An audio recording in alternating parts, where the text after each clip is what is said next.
Okay, everybody, I know some of you had a few questions about suspension, and just since I'm out in the garage getting my car ready for the track, I'll go over those since I got the wheels off, so it makes it a lot easier to look at. So, we'll get down here, and this is the left front of the vehicle. This is your brake rotor. This is your brake caliper. This is your caliper mount. This is your stud for your wheel lugs. This is your brake line. This is the flexible line that goes to your brake caliper. This material you're going to find is a little different. This was a stainless steel line. I use those because they're less likely to rupture. This is our upper control arm, our ball joint. You'll see my bushings here and here. This is our shock, sway bar. This is our inner tie rod. This is our outer tie rod. This is your spindle. Your spindle, you'll have your hub mounted. This is a sealed hub. This unit, when it goes bad, you just have to replace the unit. All right, a couple other little things here. On your lower control arm, you'll notice that they mount here. The red pieces are the bushings. That's a different compound I've got on this, just set up for the track. This vehicle does not have coil springs on it. So actually the spring on the Corvette is this. This is actually a special built one just for my car. This is to a certain spec. So I had that set up for the track. Another thing you'll notice too, see that big rubber foot on the bottom of the spring? I can adjust height on this vehicle.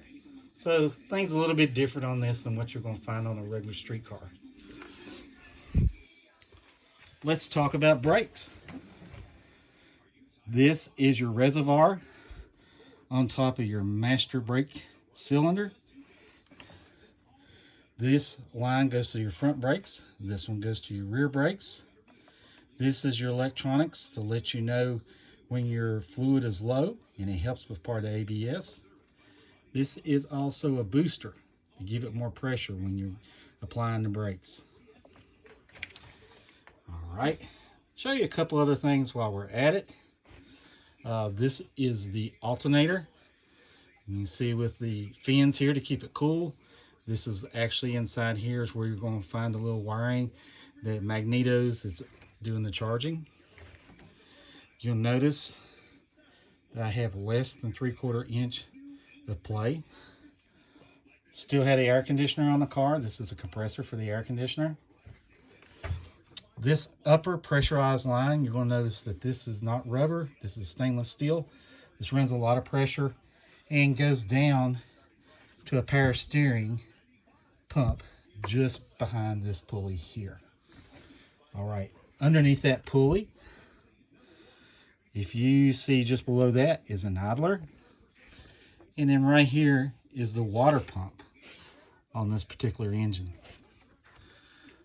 On your power steering, you're also going to find a remote reservoir, similar to what's on the buses. It's just located far away from the power steering pump. This vehicle has a power steering rack. Probably can't see it without me putting a light on it, but trust me, it's underneath all that. This is your radiator.